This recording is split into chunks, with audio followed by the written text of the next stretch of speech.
He was an All-Star center. He won a Stanley Cup. He played 16 NHL seasons and coached 18 more. The pride of Stouffville, Keith Acton.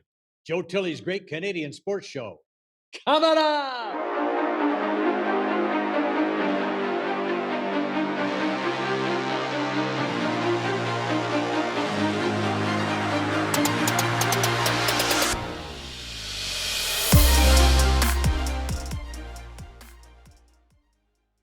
Our guest today hails from Stouffville, Ontario. He starred for the Peterborough Petes, where he had 52 goals in 65 games, 129 points in 68 games.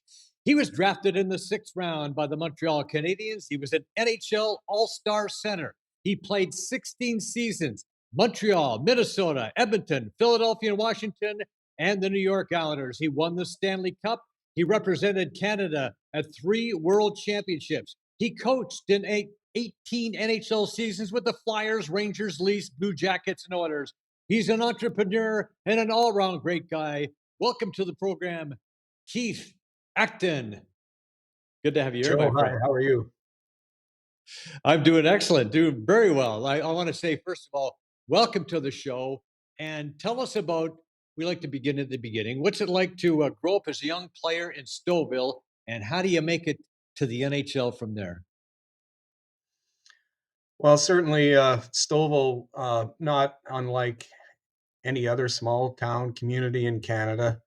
Back when I grew up, the local arena was a gathering place. Hockey was a big part of our community. And we had some wonderful people in our community. Back then, the minor hockey the foundation was on the volunteer. We had a lot of great volunteers that were very important to, the minor hockey system in our community. We had some good coaches, and 2 of them that Bob Hazard played a little bit with the Maple Leafs. I think he was part of the 51 Stanley Cup team. He was my Pee Wee coach, and he was very instrumental in our development. And another gentleman, Jack Watson, he played a little bit with the Hamilton Red Wings in the OHL, and he was instrumental as well. And above and beyond that, I had, a lot of good friends and teammates as a youngster that were really good hockey players that, helped to nurture me. I learned from them. We learned from each other. And certainly growing up in Stouffville and playing minor hockey here was a wonderful experience. So those friends and teammates, I imagine, would push you a little bit. But is there some specific key for you that sort of set you apart from the rest? What was it about Keith Acton that drove him or inspired him or allowed him to reach the top? Really? Well, certainly, I loved hockey, and I was very passionate about playing hockey, and my dream was to play in the National Hockey League, and almost to a fault, I know I told my parents, I told my teachers, I told my coaches I didn't need to go to school. I was going to be a hockey player. They didn't, but they didn't think too much of that strategy. But certainly, that's how passionate I was about playing hockey and wanting to play in the NHL. And I wasn't a very big guy, but and I didn't have a lot of real strong attributes as a player, but one that I did have is I was a very good skater. And I have to attribute that to my mother, because my mother was a speed skater. And when I was about 6 years old, she had me speed skating as well. So between playing hockey and speed skating, I was on the ice just about every night, going back and forth between the two. And I think it was my skating ability that allowed me an opportunity to play in the NHL. So did you actually wear the clack skates and the clackety clack speed skates and the whole shebang?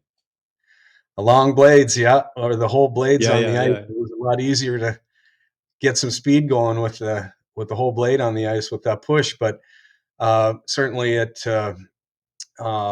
developed my legs and helped me to be stronger, a much stronger skater. So you make it to the OHL, and your first OHL coach was Roger Nielsen, Captain Video. What did you learn playing for a legend like Roger? Yeah, Roger was I only had him 1 year in junior, and certainly I had an interaction with him later in my career. I was an assistant coach when he was a head coach with the Flyers, but I always stayed in touch with Roger. I worked usually 1 week at his hockey school in the summer. And he was, as a junior coach when in Peterborough, the Petes were arguably maybe the best junior franchise in all of Canada during that time. They produced a lot of players, and Roger was very instrumental in that. And a big part of Roger was structure and discipline and all of those things in developing you not only as a player but from a character standpoint. And you know, he he worked us very hard, and you learned the work ethic that was needed in order to advance to get to the next level. What were you drawn to Peterborough, or did they just select you and it worked out that way? Actually, I was in 1975. I was drafted out of Tier Two to Windsor, and Windsor, that was an expansion team, the Spitfires, in that year. And during training camp, I had interviewed prior to the draft with Roger Nielsen. He used to travel around and meet kids that potentially he was going to draft and meet their parents. And he came to our home in Stouffville and spent an evening with us. And I was drafted to Windsor. And during that training camp, my first year, I was traded to the Petes before the regular season started, and it turned out to be, a very good move for me to be able to play under him my first year and get the learning that he was able to give to us uh, in my first year there in Peterborough. You also played for Gary Green, another well-known coach. What tell us about the difference between Roger and Gary, perhaps, and what you might have learned from Gary that stuck with you? Well, they were certainly aligned with how they wanted to run their junior program. Certainly, uh, they, again, it was discipline and structure. You had to go to school. They used to have us up early in the morning to either in the fall to run 5 miles in the morning and or up early to have a skate, and then you went to school. It was mandatory. You had to go to school if you played for the Petes. You had to go to school, which was a great thing, I think, because some that were not going. If you had organizations where you weren't going to school, some then they were kind of wasting time, and the ones that were going to school were thinking, I'd like to not go to school as well, and behavior breeds itself. So Right. it was not only an excellent program hockey wise with them. They were very knowledgeable hockey people, but they ran an organization that developed you not only as a hockey player but as a person, and they were a lot the same that way. Um, and I think Gary Green he was an assistant under Roger in Peterborough before he became the head coach. Uh, and I think he developed and learned lots from Roger that he continued to implement that helped him be successful. So you're listed at 5'8". A lot of smaller guys were overlooked in the NHL back in those days. Is that why you weren't picked until was it the fifth, sixth round by the Habs? Yeah, I'm not certain. I think that probably was part of it. Back in around that time, the Flyers had won a couple of Stanley Cups, and they did it with, they had skill and talent, but they were a big team and they were a rough team. And, um, you know, there's lots of times there's people with somebody that's a trendsetter, others are trying to follow. So I know at my time, if you weren't, 5'10" or 6 feet and 180 pounds, that you weren't looked at as potentially as good a prospect, probably because of size. So, but anyways, I'm very grateful to the Montreal Canadiens that they gave me an opportunity. It was wonderful to be in their organization, and you just continue to develop. I wish I had $1 for every time somebody told me I was too small, I would never make it. I wouldn't have had to play hockey. I would have had lots of money, but Yeah, no kidding, eh? Yeah, tell Keith Acton he's too small, and then watch him go to work here. So, yeah, pretty hard for the Habs to ignore the success that you had in Nova Scotia. 45 goals and 53 helpers in 78 games, and so you get called up by the Habs. What was it like when you got called up to the NHL? Then you'd finally realize that dream, that really the vision you had all along. You told your teachers, you told your parents, you told your friends, whoever you was going to listen to you, that you were going to make the NHL, and here you are. So what was that moment like for you? well, certainly I was very fortunate to have been drafted by the Canadiens because when I came out of junior hockey, um, no matter where I would have got drafted to, I wasn't ready to play in the NHL. And the Canadiens organization back then they were terrific at developing young players. And down in Halifax in Nova Scotia, it was a great program again.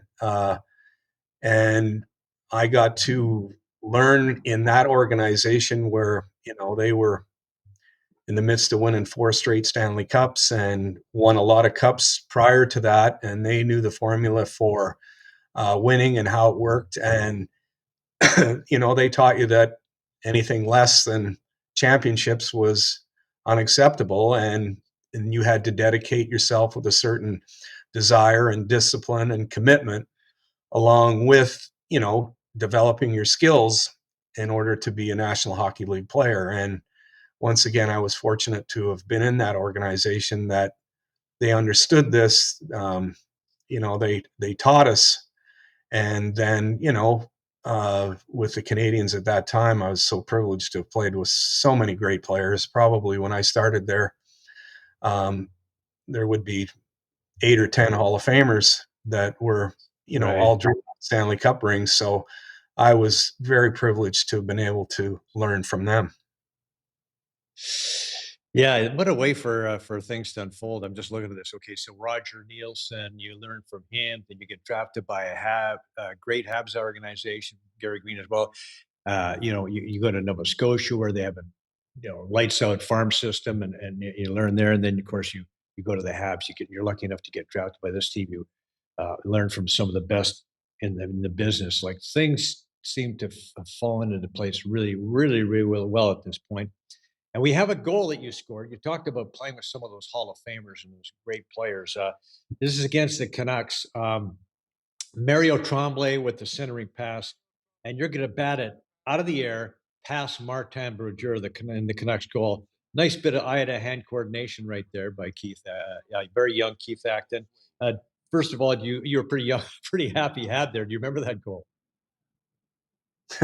I don't remember that goal, but you know what? It's funny when we were, and Wayne Gretzky talks about this a lot too.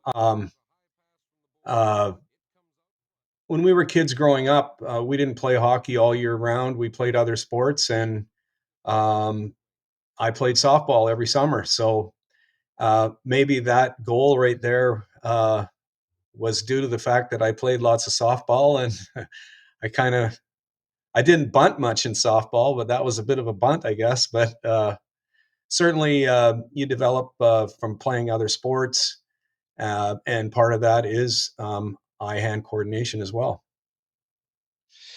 Okay, your second full season now. You're centering a line with Steve Shutt and Guy Lafleur. Whoa, pinch yourself, right? What a blast that must have been. Lafleur here, back to Larry Robinson, who he set you up. Uh, Guy Lafleur, Larry Robinson. Talk about playing with those legends. Yeah, I mean, again, I was so fortunate to have, been drafted there and got to play with those guys and learn from them. They were, not, I mean, we all know from watching how skilled they were and everything, but it was more than that.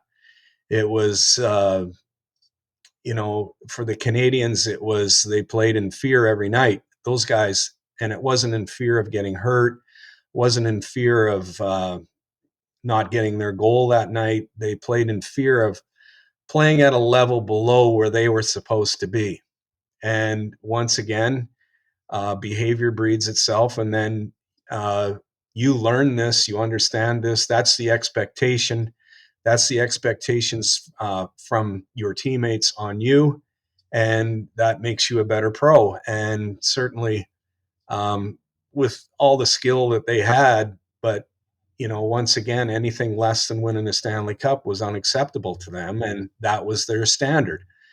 And certainly, when I started with the Canadiens, as a center iceman, lots of times, um, one of the things that you need to learn uh, is how to play in your own end defensively because you have responsibilities. Well, I didn't have to learn a whole lot because with regards to that, because with Serge Savard, Larry Robinson, and Guy Lapointe, the big three on the blue line, we didn't spend too much time in our own end, and so they were great players. They could stop a play, they could kill a play, then they could find and win the puck, and then after that, find a play to get us going the other way. That's how good they were. So uh, minimal time in your own end, and that season playing with Steve Shutt and Guy Lafleur was certainly a highlight for me. I never had expectations that I would play that high in the lineup, but um, I can tell you that I love playing with those two guys. I don't know. I don't think they liked it too much, but I loved it. And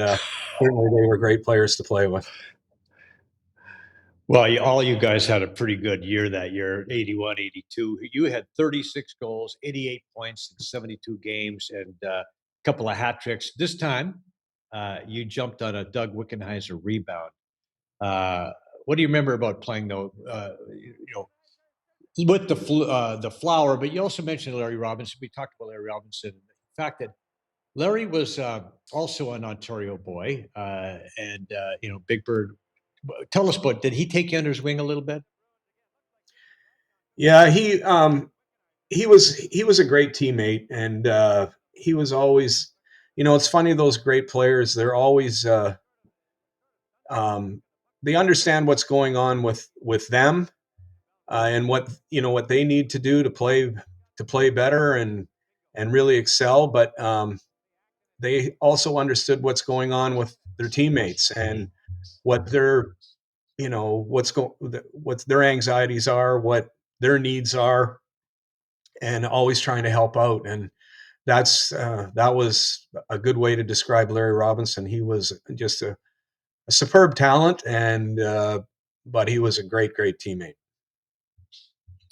And Guy, legendary for his, the fact that this guy, I don't know, smoked a couple of packs of butts a day and still managed to function the way he was. How does a guy do that? Like, you know, Yeah, I don't know. I can tell you back in those days, Guy was a very uh, he was somewhat quiet and reserved. He was uh,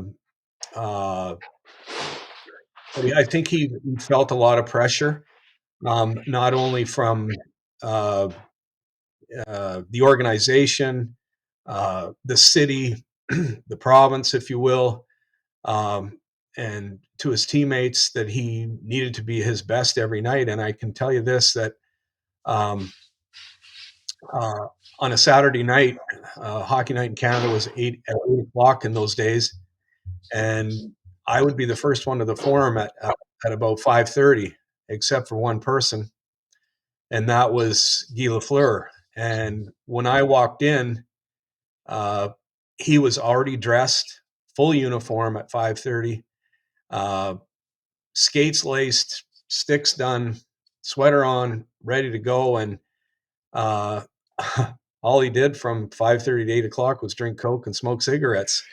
But he was that. It's amazing that he was able to play the way he did. But in those days, habits were different. A lot of players smoked back then, and but I don't know. I think maybe that's just how he felt comfortable in the arena, in the rink, and that's how he prepared himself. Mm-hmm. Yeah, I know, but of course we didn't know what back then what we kind of know now, but getting ourselves in shape and everything else. So, but what a season that 1982, 81, 82 season was for you. You represented the Habs at the All-Star game. Tell us about that experience. How cool was it to be an NHL All-Star? Yeah, once again, I mean, I was very privileged to have played with the Canadiens and all those great players, and I probably would have never played in an All-Star game if I hadn't, you know, been playing for the Canadiens and with those great players because they made me better than I probably really was. And certainly to have had that opportunity to play in the All-Star game was a wonderful experience. And that particular year, the game was in Washington, and um, we got to go to the White House, and we got to meet Ronald Reagan and have our picture taken with him. And so it was a wonderful experience that, like I said, I probably wouldn't have had the opportunity to have done if I wasn't playing with all those great players. So, every good thing must come to an end, I suppose. And playing with the Habs was a great experience. But then you got traded to Minnesota along with Mark Napier for Bobby Smith. Was it hard to be getting shipped out? Because that probably at this point never happened to you really in your career. I mean, the Windsor trade happened before you even suited up for him, so it's a little bit different. Yeah, I mean, it was. I love playing in Montreal. It was. It was. It's not. I guess it's not for everybody, but there's some that don't like the pressure and all the media attention and the fact that the people, all they talk about is the next game or last night's game. It's a Hmm. topic of all of them because they're all hockey fans, right? So it was. I loved it. It was a great experience, and certainly uh, being traded to Minnesota was difficult for me because I loved it so much in Montreal. And I think as a player, you always say that you accept the fact that you could be traded, but I don't think you ever accept it until you have to experience it. And it was it was a little bit hard, but you have to look at it that it's not that you know that someone doesn't want you; it's that somebody else does want you. And so I went on to had a good years in Minnesota, played with a lot of good players there, and it wasn't the same culture, if you will. Didn't have the same expectations and as it was in Montreal, but it was a good place to play. Maybe not the expectations, but you know what? From considering the conference that the North Stars were in and everything else, they had you guys had some success there. We actually have some video from you now in the playoffs during Chicago against Chicago. This is the conference final, and on the power play, Brian Bellows and Tom McCarthy are going to set you up for the backhand goal as you beat Murray Bannerman. And this one is a beautiful shot off the pipe and in. Lovely backhand. Put the Stars ahead in the third. You remember that goal? I don't, Joe. I've had too many concussions. But, and it's not that I don't. It's not that I don't remember them because I scored so many of them. But no. My first year there in Minnesota, we had a good team and we went to the conference finals. We lost to the Oilers, and that was the first year that the Oilers won the cup. So we did have some good seasons there, and like I said, played with some good players there, and it was a fun place to play. We had some great rivalries with the Blackhawks and the North Stars, and with St. Louis and Detroit, and the Maple Leafs as well. We were in the same division, and at that time, and so it was very competitive, and it was. I mean, and the Midwest is a great place to live. Yeah, and I think back then it was pretty clear that nobody was going to beat the Oilers if the Oilers were firing on all cylinders. I mean, it'd be tough for anybody who came out of the Norris division to have any chance of knocking off the Oilers. I mean, Chicago found that out as well. But and then you get dealt to this team, this powerhouse Edmonton Oilers team, and midway through the 87-88 season for Mo Mantha. And shortly after that trade, you were asked how you might fit with the new club. Let's listen to some of that interview. Is it hard to adjust to, or for a guy with your speed, is it kind of easy? Well, I think it'll be a little easier for me. I know Glenn Sather, the coach, is trying to program me to play a little more offensive again. Certainly in the last few years I've been, used primarily in a defensive role, and it'll be a nice adjustment for me, and I'm looking forward to it. So you're expecting your role in Edmonton is going to change a little bit than it might have been with the North Stars? Well, I think that, certainly they have some great players up front, and I don't know exactly what my role is, but the teams that win, it takes 20 guys or 25 guys, and it doesn't matter how big of a piece of the puzzle you are, as long as you're there and support the people that are playing great, and I'll play my game as hard as I can. Any trouble fitting into that situation, Keith? No, it's funny, when I went to the Oilers, it was a great experience, and it's funny because from the minute I walked in the dressing room there in Edmonton, it was in many ways it was a carbon copy of the Montreal Canadiens. From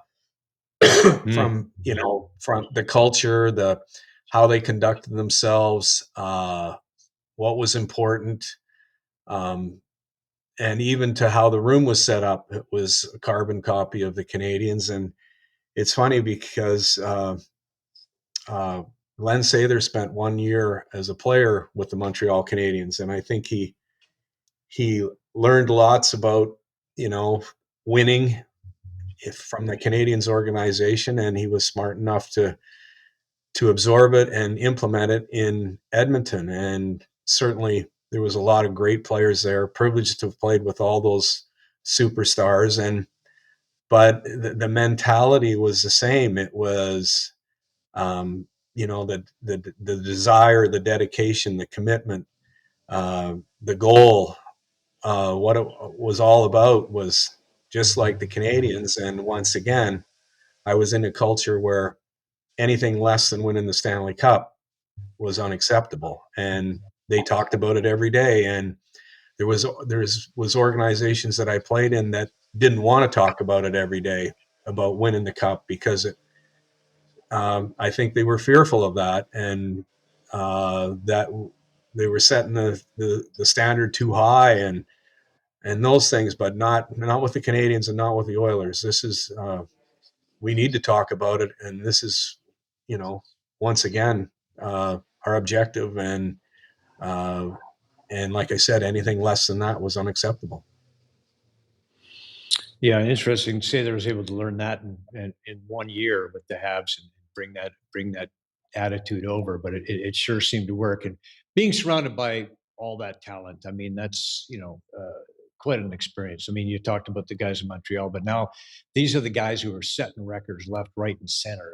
Gretzky and Messier and Anderson and Coffey, and quite a group of talent to be surrounded by. Tell us about that experience.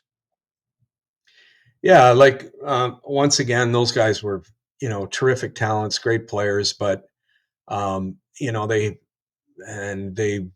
had that desire and dedication to bring it every night, and that's what made them so good. And they had the same, like I said about the Canadiens, they were fearful of playing at a level below where they were supposed to be, and they had themselves prepared and ready to play at that level every night, and that's just who they were. And so it's, to be on a team with people like that is you're very, very privileged. Right, and say they made little tweaks, each year. I remember after losing to the Islanders, he brought in people like Kevin McClelland and a few, some guys who changed the thing the landscape for the Oilers a little bit. And then when you came in, and Linsman, and you came in '88, and I talked to a friend of mine who I told me you were going to be on the show. He said, "Oh yeah, he was a key piece to that '88 because you're just not going to win." Uh, the Stanley Cup every year doing the same things. You need to make these little tweaks. And what was it like to be part of that '88 experience and finally getting a chance to win hockey's greatest prize, hoist the Stanley Cup over your head, be part of that incredible experience?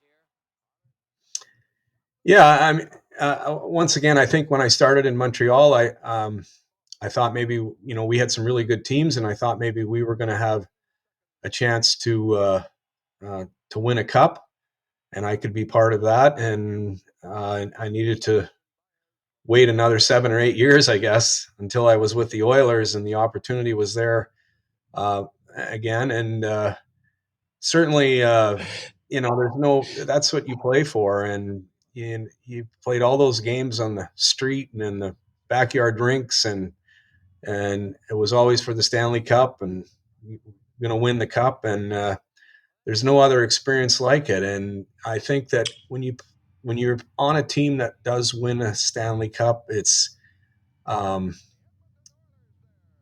of the players, they have a a certain motivation beyond the obvious. And I was like not unlike all of them, very motivated to be part of a Stanley Cup team. And when it happens, you never forget the sacrifice that your teammates made so you could have that experience. It stays with you. Yeah. So we like you were also around for the Gretzky trade, and that had a big change on the hockey landscape. Obviously, it changed everything in Edmonton. It changed everything in hockey in the southern U.S. But being there at that particular time, what was the experience like for you? And were you shocked? I mean, what was going on as far as Keith Acton was concerned? Yeah, I mean, I think we were all shocked. I mean, I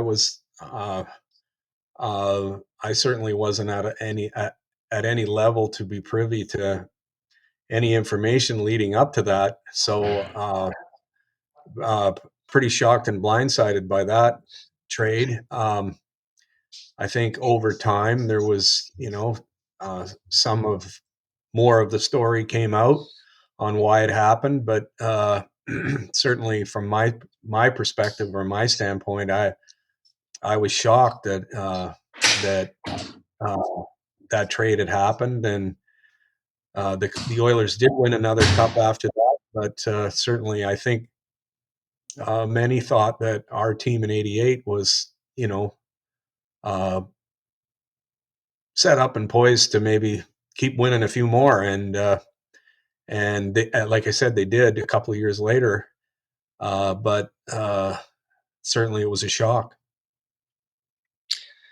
And then one more trade, another trade for you. A couple of years later, you were sent to the Flyers, and in playing for the Flyers, you had some big goals, and we have one of the goals here with the Flyers where you're going to start the play and you're going to finish the play against Pete Peters. Vic, let's roll that video. It's against the Capitals, and what? Okay, so we're going to add that later. What sticks out about your time in Philly, Keith? Well, Philly was a good Philadelphia is a great sports town, and it's a good hockey town too. I mean, they have tremendous following. They came in the league in '67, and they won 2 cups, I believe, in '73 and '74. fairly early in their time there that set a high standard for them, with Bobby Clarke being the leader, and they developed a great fan base. And certainly, I think that, you know, the Flyers were always a team that really they respected hard work, second effort. That's what the fan base learned early and out of their players, and they really appreciated that. And Philadelphia was a like I said, a good sports town and a good hockey town, and a good place to play. And when I got there, like, they'd had some success, obviously, and that was all in place. And there was certain standards that were important there that applied to winning. You represented Canada at 3 World Championships. What was it like to wear the maple leaf in international hockey? Yeah, well, in those days when if you got picked to go and play for Team Canada at the World Championships, it was in the beginning, it was disappointing because your club team in the NHL had either not made the playoffs or had been beaten out. So, but it gave you an opportunity to continue to play hockey in the spring, which we all wanted to do, and play for your country. There's nothing that's very, very special. And it was fun for me because it was a different style of hockey, if you will. It was on a bigger rink, and there was more room, and the skating aspect of it was probably more important because of the size of the rink. And so I enjoyed it all 3 years. Dave King was the coach, who was a very good coach, understood the European game. And so it was another great learning experience. And like I said, we were all always very proud to represent our country. You played 1,023 games over 16 NHL seasons. When you hit the 1,000 mark, you were honored by the New York Islanders at that time. Let's watch some of that. Here to congratulate you, your wife Susan, daughters Brooke and Elise, your sons William and Robbie, and your mom and dad Jerry and Betty Acton. Joining them is Islanders General Manager Don Maloney.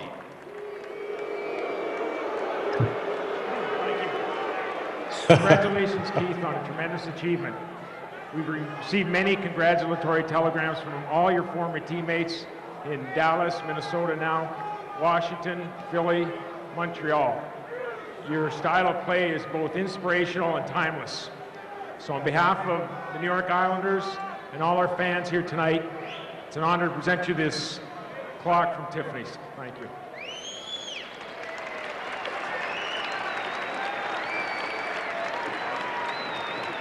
At this time, please welcome the Vice President and Director of Hockey Operations, Brian Burke, who would like to present Keith with an NHL 1,000th Game Milestone Award.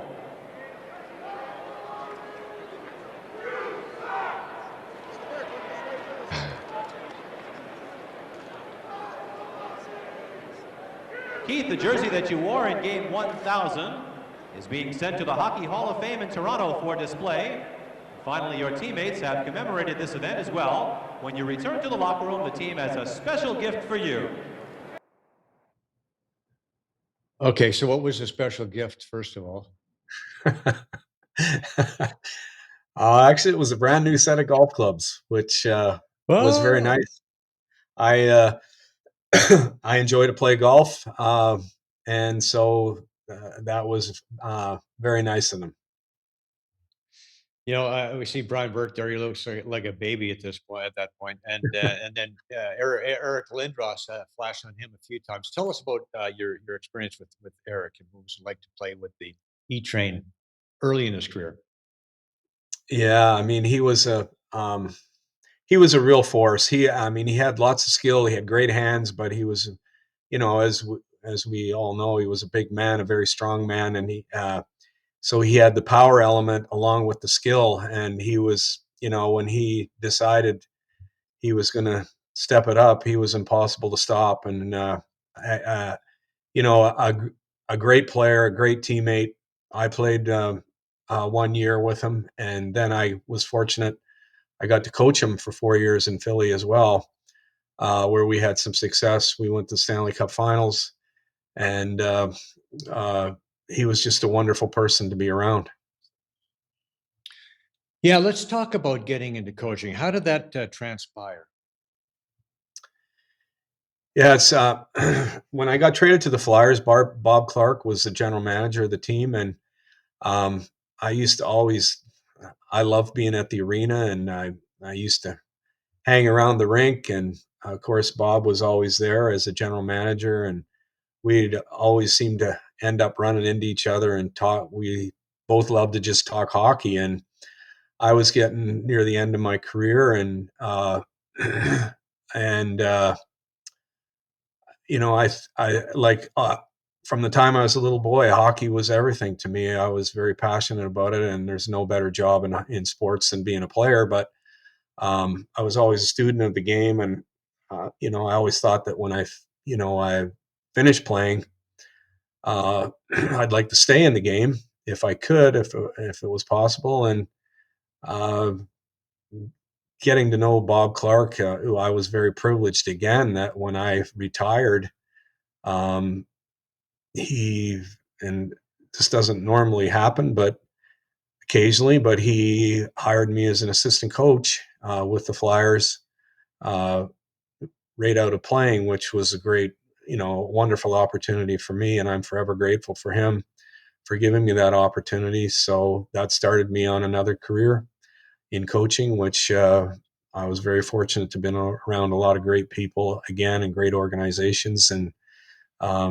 so, like I said, there's no better job in hockey than being a player, but as an assistant coach, you're still part of a team and you can still smell the ice from where you are. And it was a wonderful experience. Yeah, you never got a chance to play for the Leafs, but you did get a chance to coach basically the hometown club. Tell us about your experience as a coach with the Maple Leafs and coaching with Pat Quinn. Well, it's funny that I was 4 years with the Flyers and I was 2 years in New York with John Muckler, and I got fired, and then there was an opportunity um, with the Maple Leafs. There was an opening there, and I didn't know Pat, um, but I knew Billy Waters, so I kept calling Billy Waters and saying,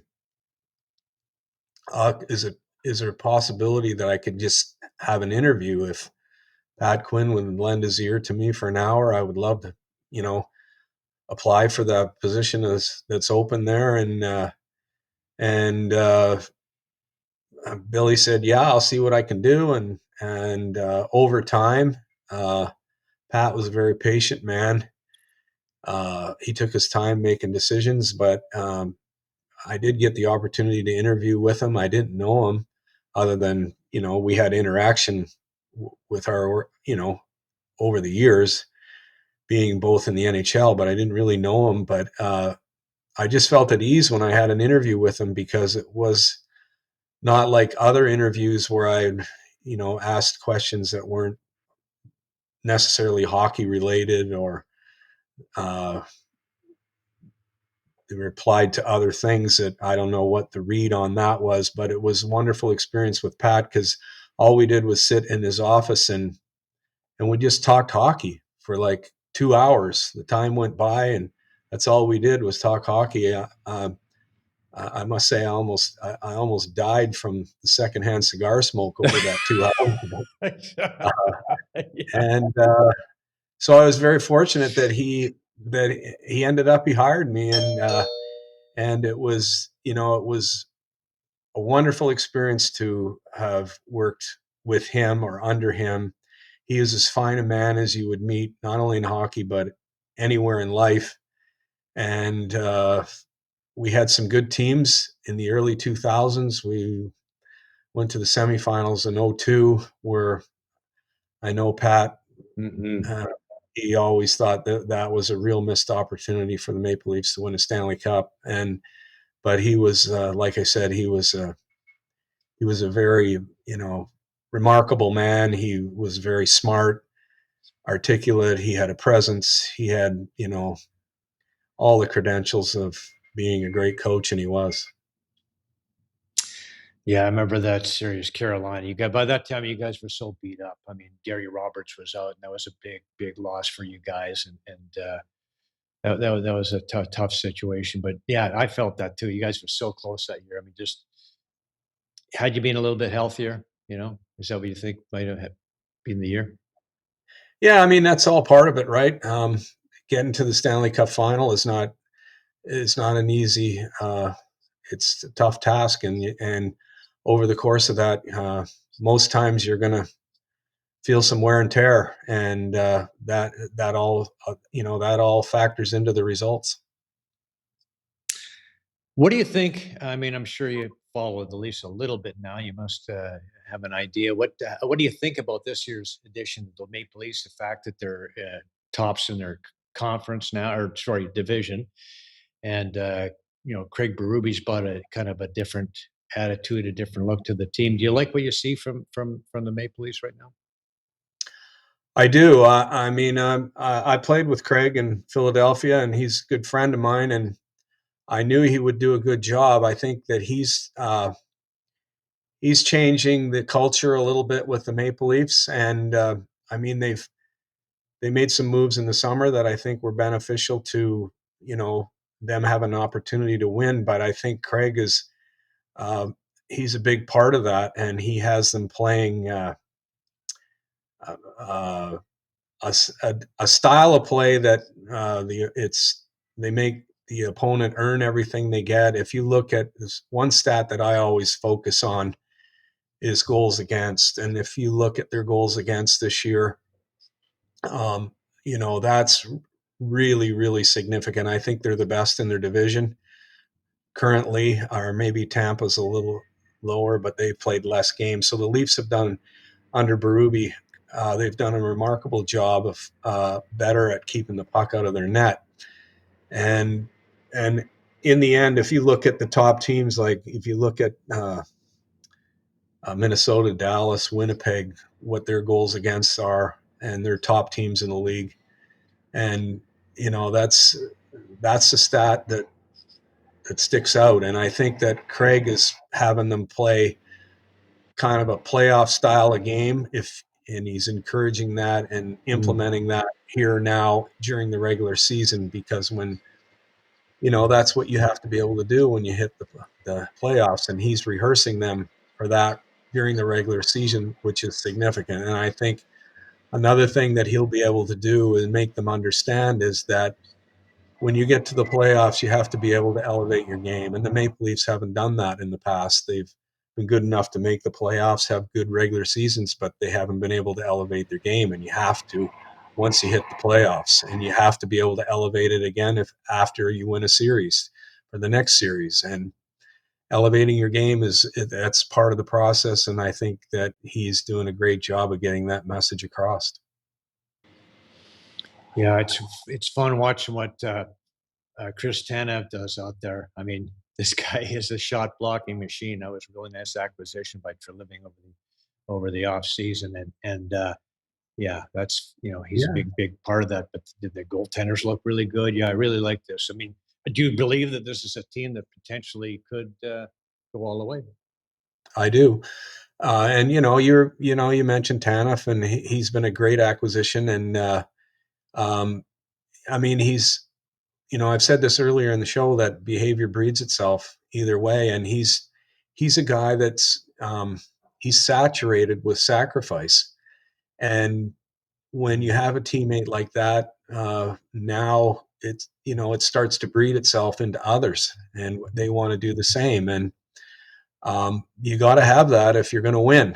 And it's not easy to win, and you have to have that sacrifice. And he's leading the way there. And you mentioned the goaltending, and I think part of the goaltending, they're better goaltenders, but I think the style of play is allowing the goaltending to understand and have some predictability of what the save is going to look like, and that predictability allows them a better opportunity make the save. And I think that's again has been coaching to help the goaltenders play at their potential. Yeah, hopefully Stollers comes back really nice and healthy. And but they're all big dudes, eh? Like Stollers, Yeah. Wall, and even Hildebeest, right? They're all big dudes, and that yeah, they cover a lot of net. So you're speaking of big dudes. Your son Will had a cup of coffee in the NHL, 6'3". Where did this height come from? Yeah, I don't know. Yeah, Will had he played a long time in the American League, and he had a little bit of time in the NHL, and then he had 4 or 5 or 6 real good years in Germany that he really enjoyed, and now he's a pro scout with the Penguins, so he's still in the game, and he loves it. Very nice working with the Penguins. It's a fun career, this hockey business. Yeah. But you have a real cool side hustle now. You're the still in Stouffville, and you're the owner of the Boston Pizza franchise in Stouffville. Been there myself a number of times. Great spot. What prompted you to get into the pizza business? Well, actually, it was Jim Treliving, who owns Boston Pizza. I got to know Jim uh, when I started with the Maple Leafs. Jim Treliving was best friends with Pat Quinn, so I got to know Jim through Pat, and it was funny. We would be on the road and be checking in the hotel, wherever the city it might be, and there's Jim sitting in the lobby waiting for Pat, and we'd go to dinner at night, all of us, and and then when Stouffville came up, because I was born and raised in Stouffville, Jim thought maybe might be a good idea if I was part of it. So I became part of it, and it's just me now, but it's an interesting business. I thought that winning a Stanley Cup was really, really competitive, but this is more competitive. There's a pizza place on every corner, I think, but it's you can draw a lot of parallels between sports and this particular type of business, because I'm trying to build a team that's going to be the trendsetter, going to corner the marketplace, and be the winner. And so you're putting a collection of people together that are going to work together to strive to achieve a common goal, and that's the success of your business. So there's lots of parallels that can be drawn between the two. So do you have any employees like Chris Tanev that are saturated with sacrifice? I love that line. Yeah, we do.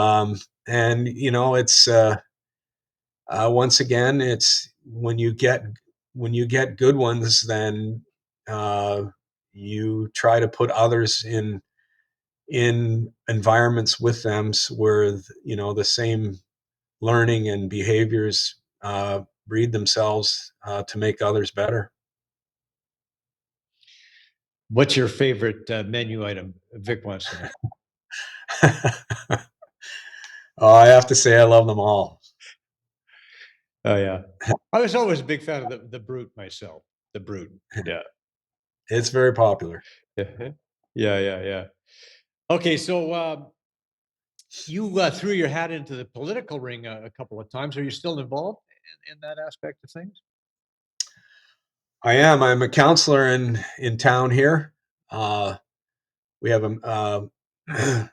it's not a big council. We have obviously a mayor and 6 councilors, 6 wards, and I'm reinventing myself a little bit late in life, but it's been a good experience. It's been a lot of learning. I've only been doing it for 2 years, but there's a lot to it, especially in our community that's growing so quickly. And again, it's a lot of reading prior to a council meeting. I didn't do a lot of reading when I was a hockey player, but I have to now. Uh, it would be simpler if it was written in a language that we all understood, but you pretty much have Yeah. to be a lawyer. But I was born and raised here. This community did so much for me growing up, gave me the necessary prerequisites to move on and have the career that I've had. And we were in a bit of a turbulent time here, and some asked me if I would have any interest in doing this, and I said yes, I would. I would, I'm 100% in and trying to learn and try to help make good decisions for our community and give something back. And it's easy to do, to have that desire when it's, your community where you grew up and where the community did so much for me. And like I said, I want to try to give back, and that's why I'm doing it. Well, we're partnered with a group called Believe, Become, Be You. It's a mentorship program for kids 10 to 17, inspired by Sean Gindy and led by Papa Jack. What's the message you have for any kids who may be struggling to find their way in today's world, Keith? Yeah, I mean, it's I think that obviously, if you don't want to ever hide any anxieties, or mental health seems to be a, a big issue today. And I think children need to reach out. We need to make help in every way we can available, and encourage any that are having any fears or anxieties. It's okay, but know that there's help somewhere for you, and and always search it out, because there's people here to help. And it's um, it's not an easy time for children today, and certainly we have to be cognizant of that, and be there for them. Right. It's okay to not be perfect. It's okay to be, to have character defects and flaws. We all do. We're all human, and that's okay. 100%. And teaching kids that's, you know, we all just live with our flaws, and it's just okay. Yeah. Yeah. Well, listen, Keith, I want to thank you for being on the program. This has been awesome. It's been a pleasure having you on. Yeah. Thanks for having me, Joe. All right. When we come back, Mike Tanev gives us some pointers on how to be a hockey dad. Addiction Rehab Toronto, Toronto's #1 alcohol and drug treatment center, saving lives, reuniting families. The only treatment center in the province to offer medical detox, treatment, sober living, and lifetime aftercare all in one place. Our unique and specialized programs are designed to equip our clients with the tools to successfully lead a life of dignity, respect, and purpose. Let us help save your life or your loved one's life. Call today for more information or to facilitate an intervention. 1-855-787-2424 or visit addictionrehabtoronto.ca. Leave your kid alone while they're playing. And from that point on, I mean, I've always had the misnomer of people think, oh, here's Mike Tanev. He's crazy. He's a yeller and a screamer. After that point, I never said anything during the game. Before the games, I talked to people. And after the games, I talked to people. So my point of advice would be to parents, just go to the games, enjoy your kids. We all love our kids. There's things that you can do to improve your kids' ability to play the game. A lot of it is skill development. A lot of it is skating. And if I have to give any advice to any parent that has a young kid that, may have aspirations of going on down the road to become a professional hockey player, don't look at it in that respect. My goal wasn't for my kids to play in the NHL. My goal was, for my kids to get a college scholarship in the United States if they were good enough. And, I guess fortunately for my kids, I got them back into hockey with my networking ability and my big mouth. And, I got, some U.S. colleges to look at them. And, they both went the U.S. college route. Chris signed after 1 year. Brandon actually got a college degree at a Providence College, won the national championship. And as a parent, that would probably make you more proud than anything else. So my advice is stay the course. Don't give up. I mean, my kids didn't get back into junior hockey until they were like 17, 18 years old, and in Brandon's case, 19. So just stay the course. Parents, what's the biggest fear for kids 10 to 14? A future they think they can't handle. At Believe, Become, Be You, we know confidence in the future is a habit we can build. Our course doesn't just prepare kids for the future, it seeds them with skills they will use now. For a limited time, the I Believe in Me Foundation is offering the first 1,000 kids and their parents 1 year free access. This priceless opportunity will save you over $2,000. This isn't just a course. It's a journey in developing life-enhancing skills that will grow with your child, fostering gritty minds, creative futures, and better bonds. Get signed up now at BelieveBecomeBeYou.com. That's BelieveBecomeBeYou.com.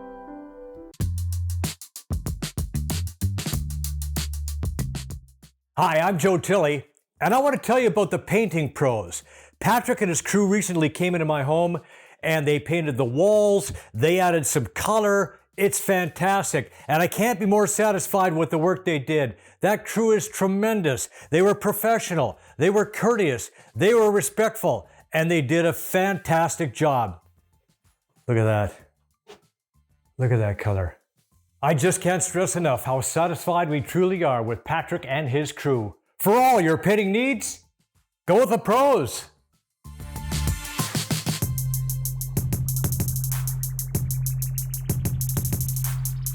And we want to thank all the folks who make this show possible. These are friends, trusted business associates, and all-around great people. We highly recommend them all. Thank you for your support of Canadian sports. A reminder that the show is available on iTunes, Spotify, Breaker, anywhere you find your podcast from. Also, check out the show on YouTube.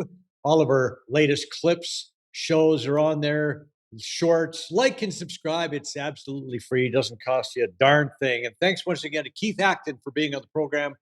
Thank you for watching. We'll see you next time. Brian Gribben Insurance Planning, helping you solidify your financial future. At BGIP, what we do that's unique in the marketplace is we show people how to spend and enjoy their money in the early years of retirement without the fear of running out. Also, we're able to do this without you having to change financial advisors. Please look us up at bgip.ca today. Let's book a 30-minute phone call to see how we can bring value to you and your family in your planning. Call Brian today for all your retirement needs. We did. 905-686-5678.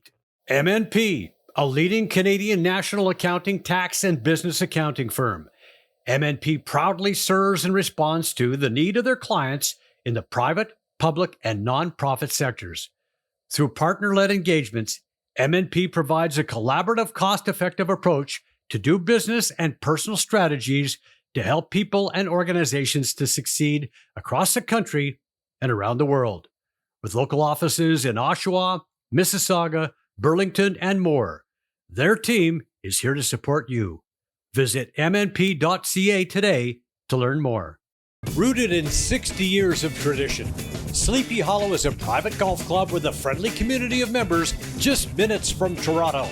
With mature trees and rolling fairways, Sleepy Hollow provides a challenging and enjoyable experience for passionate golfers.